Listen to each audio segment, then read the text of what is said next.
Hello friends, मैं Vipin Jain, founder of learn equity with Vipin Jain. आज आपके साथ फिर डिस्कस करने आया हूँ एस जे बी एन को जब हमने स्टार्ट किया था, कवर किया था, उस समय कंपनी का भाव 35 रुपीज़ के आसपास था। और एक साल के कम अंतराल के अंदर भी ये कंपनी अब तक 100% से ज़्यादा का रिटर्न दे चुकी है। और मैंने पास्ट में भी जब गवर्नमेंट इसके अंदर स्टेक सेल करने आई थी तो वीडियो बनाकर आपको कहा था कि इसमें बिल्कुल भी घबराने की ज़रूरत नहीं है। अगर गवर्नमेंट की स्टेक सेल के कारण कोई गिरावट आए तो वो एक बाइंग अपॉर्चुनिटी होगी। और उसके बाद भी आप देखें कि कंपनी कंसोलिडेट करके अब अपवर्ड डायरेक्शन में आ गई है। और दरअसल ऐसा बिहेव करने के पीछे कंपनी के अंदर कुछ बहुत बड़े कारण हैं। वो कारण ही आपको समझने होंगे, नहीं तो आप हर गिरावट में ऐसे ही घबराएंगे और शेयर बेच के निकल जाएंगे और बाद में आपको तेज़ी देखने को मिलेगी। और अगर आप कहीं भी ऐसा पॉजिटिव हैं कि आपको लगता है कि पावर सेक्टर के अंदर एक बहुत बड़ी तेज़ी आने वाले समय में आ सकती है, तो मैं कह सकता हूँ ये कंपनी एक ऐसी कंपनी है कि जो स्मॉल स्केल से लार्ज स्केल की तरफ जा रही है। कहने का मतलब स्मॉल कैप कंपनी जो है लार्ज कैप कंपनी बन जाएगी आने वाले समय में, क्योंकि इस कंपनी के पास बहुत बड़े बड़े एक्सपेंशन प्लान हैं और रिन्यूएबल एनर्जी सेक्टर के अंदर ये कंपनी काफ़ी बड़ा रोल प्ले करने वाली है। और अभी रिसेंटली मैनेजमेंट ने इन्वेस्टर कॉल के अंदर अभी कुछ ऐसी बातें कही हैं जिनका सार मैं आज आपके आगे रखने वाला हूं। और आप बिलीव करिएगा, आप इस वीडियो को सुनिएगा और इन्वेस्टर प्रेजेंटेशन की बातें आप अगर जान जाएंगे तो मैं गारंटी के साथ कह सकता हूं आप इस कंपनी को कन्विक्शन के साथ होल्ड करेंगे। और जितना कन्विक्शन आपके साथ आप इस कंपनी को होल्ड करेंगे उतना ही आपका पैसा यहाँ पर बनेगा, क्योंकि ये कंपनी के पास जो कैपेसिटी एक्सपेंशन के जो प्लान हैं वो बहुत बड़े प्लान हैं। और आने वाले समय में आपको इस कंपनी के प्रॉफिट में कई गुना उछाल दिखाई देगा। अब अगर किसी कंपनी की सेल्स और प्रॉफिट में इतना बड़ा उछाल होगा और सेक्टर में इतना बड़ा एक्सपेंशन होगा तो क्या उसके शेयर में तेज़ी नहीं आएगी? जिस तरीके से तेज़ी पास्ट में आई है उसी तरीके से आगे आएगी, पर आपको कंपनी को समझना होगा। बिना समझे आपका पैसा यहाँ पर नहीं बनेगा। तो आज का ये वीडियो बनाने के पीछे एक ही कारण है, कंपनी को समझिए। अगर आपने शेयर ले रखा है जब ही आप होल्ड कर पाएंगे, अदरवाइज ये गिरावट आपका शेयर ही बिकवाने आती है और ये बार बार आपके शेयर को बिकवाती रहेगी और आप इसको होल्ड नहीं कर पाएंगे। तो चलिए वीडियो को शुरू करते हैं। एस हमारे देश की एक ऐसी कंपनी है जो कि रिन्यूएबल एनर्जी सेक्टर के अंदर ही अपना कारोबार चला रही है। कंपनी हाइड्रो, सोलर, विंड जैसे प्रोजेक्ट के माध्यम से बिजली बनाती है। और देखा जाए तो पावर सेक्टर का जो कैपेक्स है, जो आने वाले समय में हमारे देश की पावर कैपेसिटी जो 2 गुना होने वाली है, उसमें एस जैसी कंपनी काफ़ी बढ़ चढ़ कर हिस्सा ले रही हैं।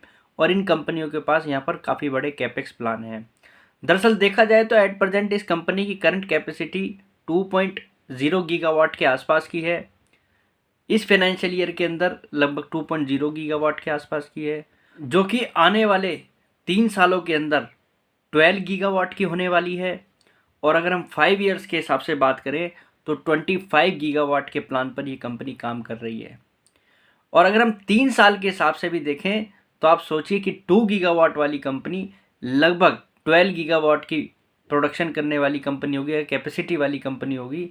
यानी कि कंपनी का बिजनेस यहाँ से 6 गुना बढ़ता हुआ दिखाई दे रहा है मात्र अगले 3 सालों के अंदर। तो आप सोचिए कंपनी के पास कितने बड़े एक्सपेंशन प्लान हैं। कंपनी के एट प्रेजेंट कितने सारे प्रोजेक्ट ऐसे हैं जो अंडर कंस्ट्रक्शन है, जो आने वाले समय में कंपनी की कैपेसिटी में ऐड ऑन होने वाले हैं। और जो पावर सेक्टर का कैपेक्स है, इसमें रिन्यूएबल एनर्जी को तो काफ़ी बड़ा वेटेज गवर्नमेंट भी दे रही है।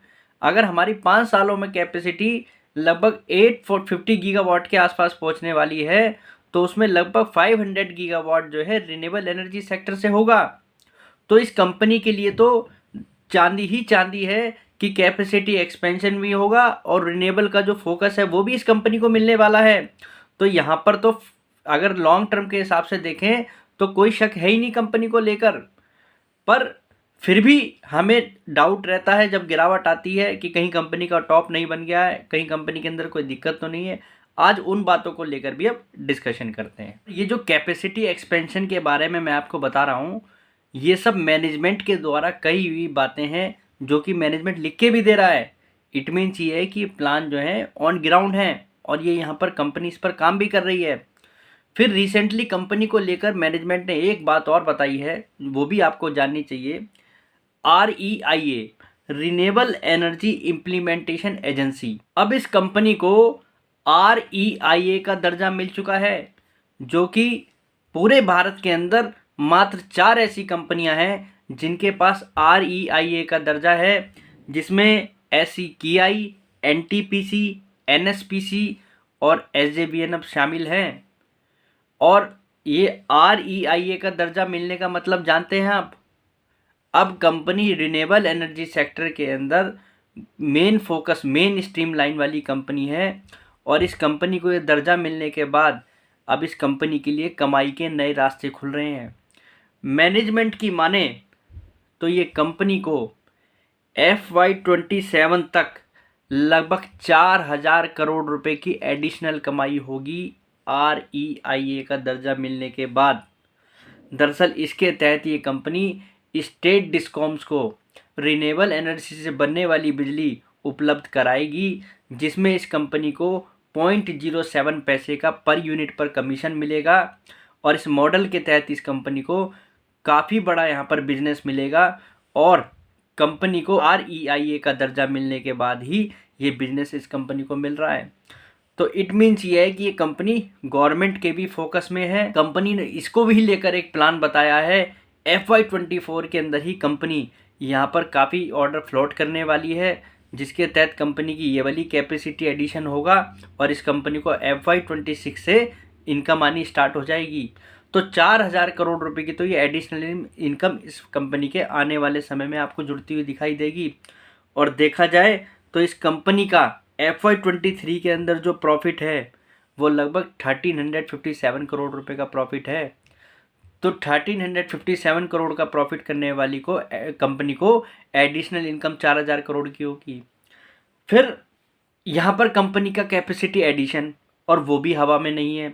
मैनेजमेंट ने भी रिसेंटली ये बताया है Q1 एंड Q2 क्वार्टर के अंदर ये कंपनी 3,800 करोड़ रुपए का कैपेसिटी एडिशन कर चुकी है या कैपेक्स कर चुकी है इस फाइनेंशियल ईयर के अंदर, जो कि फुल फाइनेंशियल ईयर के अंदर 10,000 करोड़ रुपए का होगा। 10,000 करोड़ रुपए ये कंपनी कैपेक्स करने जा रही है इस साल के अंदर और 12,000 करोड़ रुपए का कैपेक्स FY25 के अंदर होगा, मतलब नेक्स्ट फाइनेंशियल ईयर के अंदर होगा।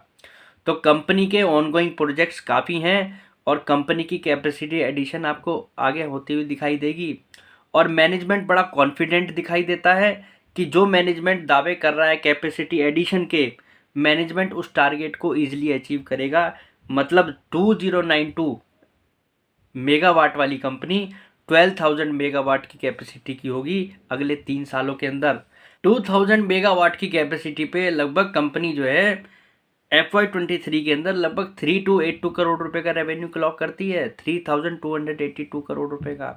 तो आप सोचिए जब इस कंपनी के आने वाले 3 सालों के अंदर, 3 ईयर के अंदर जब कैपेसिटी यहाँ पर 6 गुना हो जाएगी, तो आप सोचिए कंपनी का रेवेन्यू कितने टाइम्स बढ़ेगा।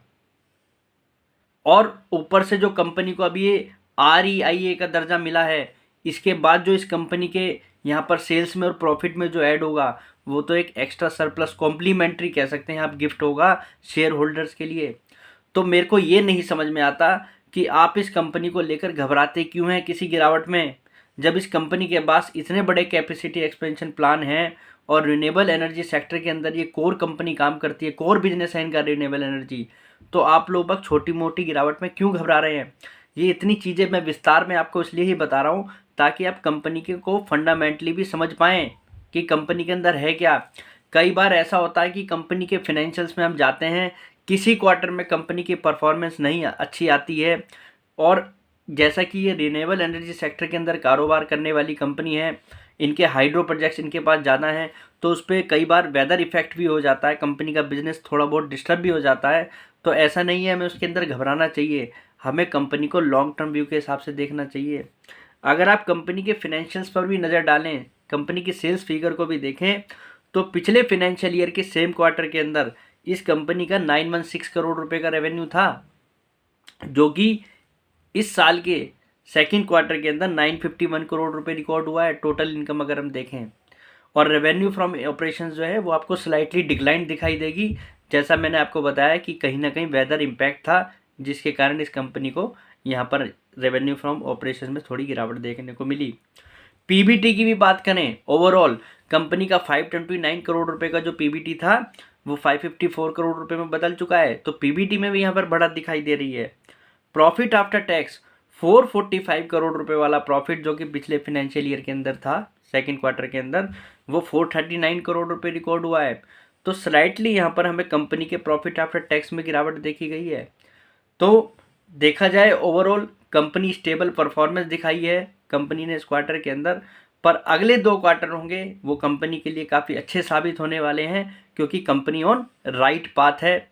और अगले नेक्स्ट ईयर और उससे नेक्स्ट ईयर की भी बात करें तो अगले 2-3 साल इस कंपनी के लिए काफ़ी अच्छे साबित होने वाले हैं क्योंकि कंपनी के पास काफ़ी बड़े बड़े यहाँ पर प्रोजेक्ट हैं। और इस फाइनेंशियल ईयर के अंदर कंपनी जो परफॉर्मेंस दिखाई दे रही है कंपनी की हमें, ये कंपनी इस साल के अंदर ही आपको लगभग 3600 से प्लस आपको रेवेन्यू क्लॉक करती हुई दिखाई देगी और प्रॉफिट आफ्टर टैक्स में भी आपको इस कंपनी की अच्छी खासी बढ़त दिखाई देगी। तो इस फाइनेंशियल ईयर के आधार पर भी कंपनी की जो परफॉर्मेंस चल रही है वो पिछले साल से अच्छी होगी। अब जरा आप थोड़ा सा इस कंपनी को लॉन्ग टर्म व्यू के हिसाब से समझिए। बार बार जो आप इसके 6 महीने के साल भर के टारगेट पूछते हैं उसमें कुछ फ़ायदा नहीं है। कंपनी आपको 100 रुपये के पास भी जाती हुई दिखाई देगी, फिर गिरावट भी आएगी। पर हमें लॉन्ग टर्म व्यू के हिसाब से कैसे करना है कि हमने जिसने 35 रुपीज़ के आसपास इन्वेस्ट किया होगा, आप सोचिए 100 रुपये के आसपास जब ये शेयर आएगा उनका लगभग पैसा कितने गुना हो चुका होगा। और अगर आप कन्विक्शन के साथ होल्ड करेंगे तो आपको ये शेयर शायद 6 टाइम्स 7 टाइम्स का भी रिटर्न दे दे, पर आप उसके लिए थोड़ा सा कंपनी को कंप्लीटली समझो। 2 गीगावाट की कैपेसिटी बार बार मैं आपसे कह रहा हूँ कंपनी की एट प्रेजेंट है, 12 गीगावाट की मात्र अगले 3 साल में होने वाली है। 6 गुना जब कंपनी की कैपेसिटी बढ़ेगी 6 टाइम्स, तो कंपनी का रेवेन्यू भी तो 6 टाइम्स बढ़ना चाहिए उस कंडीशन में। कंपनी का जो कोर बिजनेस है मैं उसकी बात कर रहा हूँ, 6 टाइम्स अगर कंपनी का रेवेन्यू यहाँ पर बढ़ेगा तो जो कंपनी एट प्रेजेंट लगभग 3600 करोड़ रुपए के आसपास का रेवेन्यू दिखाने जा रही है, तो आप सोचिए 3600 का 6 गुना कितना होता है। 1600 करोड़ रुपए का रेवेन्यू होगा इस कंपनी का आने वाले 3 सालों के अंदर। जिस हिसाब से कंपनी परफॉर्म कर रही है, कितना बड़ा यहाँ पर आप सोचिए इस कंपनी को आने वाले समय में आपको फ़ायदा होता हुआ दिखाई देगा। और अगर हम बात करें इस कंपनी के जो प्रॉफिट की, जो पिछले साल के अंदर 1357 करोड़ रुपए का है 3282 करोड़ रुपए की सेल्स पर, वो ये बता रहा है कि अगर कंपनी 21,600 करोड़ रुपए की सेल्स के आसपास होगी, सेम मार्जिन भी आए इस कंपनी को, तो लगभग 8500 करोड़ रुपए का प्रॉफिट होना चाहिए इस कंपनी का अपने कोर बिजनेस से। और जो कंपनी का प्रॉफिट इस समय है 1357 करोड़ रुपए का, तो इसका प्रॉफिट भी यहाँ पर 6 गुना होता हुआ दिखाई दे रहा है और सेल्स भी यहाँ पर 6 गुना होती हुई दिखाई दे रही है। तो आप सोचिए क्या कंपनी के शेयर में तेजी यहाँ पर नहीं आएगी। और अभी हमने एडिशनल इनकम जो मैनेजमेंट के द्वारा बताई जा रही है उसको तो इसमें जोड़ा ही नहीं है, वो सब चीज़ें एक्स्ट्रा होंगी। तो मेरी नज़र में आप SJVN को होल्ड कीजिए, कोई बड़ी बात नहीं है। ये कंपनी अपने करंट प्राइस 80 रुपीज़ से भी आपको 6 गुना होती हुई दिखाई दे, उस कंडीशन में शेयर 400-500 रुपये के आसपास भी जाता हुआ दिखाई दे। अभी ये सब चीज़ें सुनने में मजाक लग रही होंगी, पर जिस तरीके से 30 रुपये से 80 रुपये की भी जर्नी इस कंपनी ने तय करी है, कोई बड़ी बात नहीं है। ये यहाँ से 80 रुपये से 500 रुपये की भी हो जाएगी, पर उसके लिए एक ही चीज़ आपको चाहिएगी, होल्डिंग और कन्विक्शन। या आप कन्विक्शन के साथ होल्ड कीजिए। लॉन्ग टर्म वाली कंपनी है ये, इस समय पोर्टफोलियो में जिनके है उन लोगों को उसको होल्ड करना चाहिए। ये कंपनी यहाँ पर आगे भी पैसा बनाकर देगी क्योंकि बहुत बड़ा इनके पास प्लान है। किसी कंपनी के पास अगर देखा जाए प्रैक्टिकली इतना बड़ा प्लान होगा तो वो आपके उसके शेयर में भी बदलता हुआ दिखाई देगा।